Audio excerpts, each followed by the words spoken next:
For this next part, we're going to take a little departure from what we've been talking about as more of like conceptual vocabulary differences between different concepts, and really kind of get more into the quantitative side of our first unit. What we need to talk about first is something called significant figures, sometimes abbreviated as sig figs. Basically, within a number, which can have multiple digits, there are individual digits within that number that are very important, that have a lot of meaning to them, and there are some digits within a number that actually are not necessary. The significant ones we're going to keep, the ones that are insignificant we could actually kind of leave out. And that's what significant figures is all about. So I'm going to do this a little differently in that I'm actually projecting your note packet. I think it's nice because it does go through it very concisely and very clearly, and then I'm going to jump over to the PowerPoint to go over a later part. But to first go through it, again, within a number, any digit that is not a zero, for example, 1, 2, 3, 4, 5, 6, 7, 8, 9, is always going to be a significant digit. The only question really is the zeros. So anytime you see a digit other than a zero, it is automatically going to be significant, okay? Zeros are the question. Now there's 3 rules and 3 types of zeros within a number, and that's why they're a little bit complicated. So the first one, again, is something called leading zeros. Leading zeros are the zeros at the very beginning of the number. Those zeros are never, ever significant. So in this particular example, we have 0.0025 grams. The zeros at the beginning are not significant. We could actually rewrite that number in a different way using scientific notation, where it would be 2.5 times 10 to the negative 3. The 2.5 is the significant part. The times 10 to the negative 3 is just a placeholder that tells us where the decimal belonged. So they're not actually that important. Yes, to take off the 3 zeros at the front obviously would change the value of the number, but we don't actually have to write it because 2.5 times 10 to the negative 3 is the same thing. So the only numbers I wrote there are the 2.5. So any zeros at the beginning before the first non-zero are never significant. That's the first type of zero we need to discuss. The second type of zero we're going to talk about are something called captive or sandwiched zeros. Those are zeros that are stuck in between other digits. For example, the year 2020. Actually, let me change that. Let me change it to 2019, okay? Last year, 2019, we have 2019. We already know that the 2, the 1, and the 9 are significant because they're not zeros. The 0 is going to be significant in this case 100% of the time because it is a placeholder in between the 2 and the 19. If we were to take that 0 out, 2019 becomes 219, which is an entirely different value. So any zeros that are in between non-zeros are always significant, okay? The only one that we really have to think about as far as there's kind of an exception is the trailing zeros, the zeros at the end of the number. Those zeros are significant if, this is the first time I've used the word if there is a decimal present. Okay, notice that's the first time I've said that.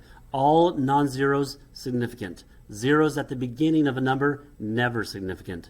Zeros sandwiched or captive between non-zeros, always significant. Zeros at the end, trailing, are only significant if a decimal is present somewhere within that number. So the example we have here is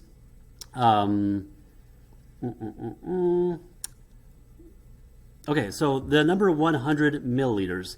100, again, the zeros at the end are not significant, just like the first rule, but because, again, we could write it as 1.0 times 10 to the negative 2, or we could write that as 100 decimal or 100 point. That's really weird because we normally don't do that on a daily basis, but 100 point does have 3 significant figures. But really what I'm trying to get to is that last example where it says 0.00250. The 0.00 at the beginning, this part right here, again, we already know those are not significant according to the first rule of zeros. Those are never significant. We know that the 2 and the 5 are significant because they're not zeros, right? This 0 normally would not be significant, but it is in this case because, again, it has a decimal in the number. So in this case, this has 3 significant digits. The 3 significant digits are these right here. Again, the reason why that is the case is because we can rewrite that using scientific notation to be 2.50 times 10 to the negative 3.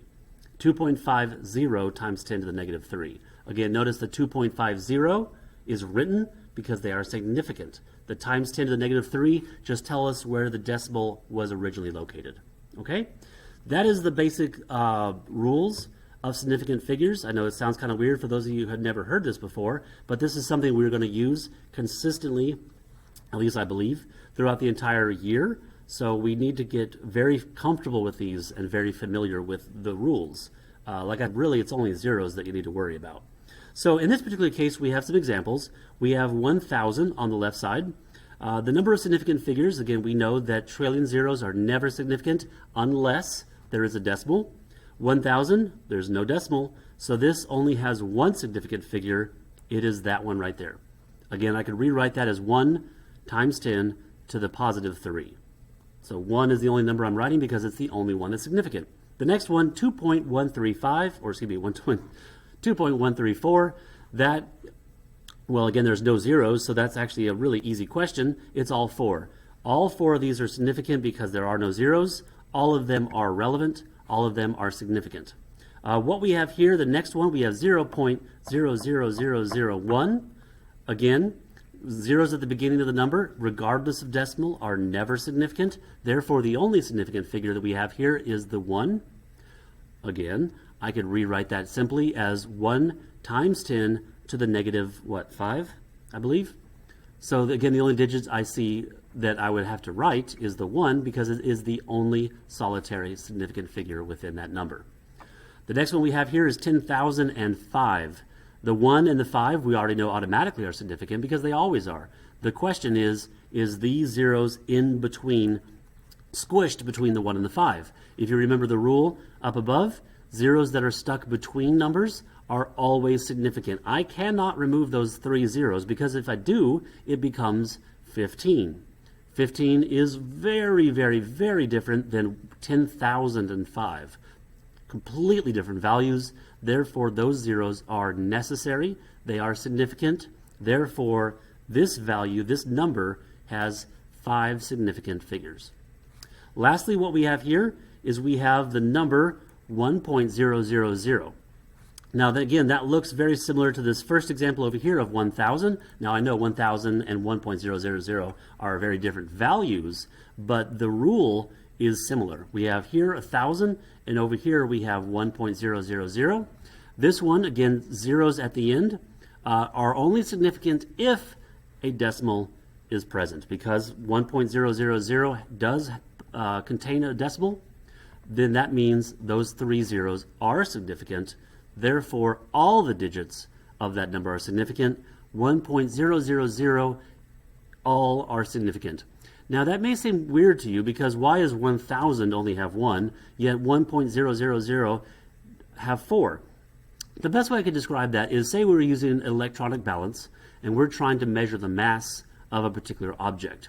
If the balance said 1.000, that's telling us within the 10th it is 0, within the 100th it is 0, within the 1,000th it is 0. It is telling us just how accurate that value is. It's not estimating it to be 0.999 or 1.002. It is exactly 1.000. It tells us that we are measuring all the way not to the 10th, 100th, but to the 1,000th. That is why those digits are significant. It gives us confidence as to just how precise that number is. I'm going to go ahead and stop there. The next video is going to be how to calculate using the significant figures, which again adds another layer of complexity. So I'm going to stop there.